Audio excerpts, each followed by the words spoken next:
കൈകളിൽ പിടിച്ച് സ്നേഹത്തിന്റെ വർണ്ണ ചിത്രങ്ങൾ പകരേണ്ടവർ തന്നെ ബലിയർപ്പിക്കപ്പെട്ട മൃഗങ്ങളുടെ ചോരയും കണ്ണുകളും കഴിക്കാൻ നിർബന്ധിപ്പിച്ച ബാല്യം. ബലിപീഠത്തിൽ കൈകൾ ബന്ധിപ്പിക്കപ്പെട്ട് പീഡനങ്ങൾക്കും മാനസിക സംഘർഷങ്ങൾക്കും വിധേയമായ ബാല്യകാലത്തിലൂടെ മന്ത്രവാദത്തിന്റെ ലോകത്തിലെത്തിയ പെട്രീഷ്യ. 5 വയസ്സ് പ്രായമുള്ള പെട്രീഷ്യയുടെ ലോകം അങ്ങനെയായിരുന്നു. ചുവപ്പ് ചായമടിച്ച തണുത്ത കോൺക്രീറ്റ് തറയിൽ ഭയന്ന് വിറച്ചു കിടന്ന പെട്രീഷ്യ. മുന്നിൽ കറുത്ത ബലിപീഠം, കുടുംബാംഗങ്ങളും ദുർമന്ത്രവാദികളും.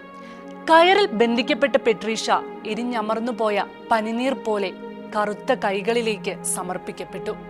കുഞ്ഞു പെട്രീഷ്യ ബലിമൃഗങ്ങളുടെ ചൂടുള്ള രക്തം കുടിക്കാനും കണ്ണുകളുടെ മാംസം കഴിക്കാനും നിർബന്ധിക്കപ്പെട്ടു. ഇവ ഭക്ഷിക്കുന്നത് വരെ ക്രൂരമായ പീഡനങ്ങൾക്ക് വിധേയമാക്കപ്പെട്ടു.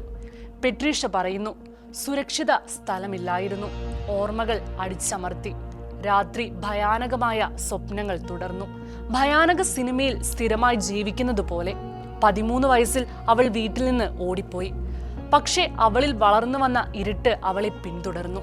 ജീവിതത്തിൽ പൂർണ്ണ ശക്തിക്കു വേണ്ടിയുള്ള സംഘർഷം തുടർന്നു.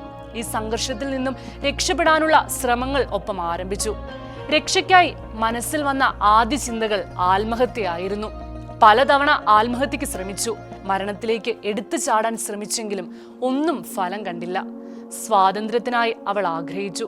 സമാധാനത്തിനും സന്തോഷത്തിനും വേണ്ടി എല്ലായിടത്തും തിരഞ്ഞു. പക്ഷേ എവിടെ തിരയണമെന്ന് അറിഞ്ഞില്ല.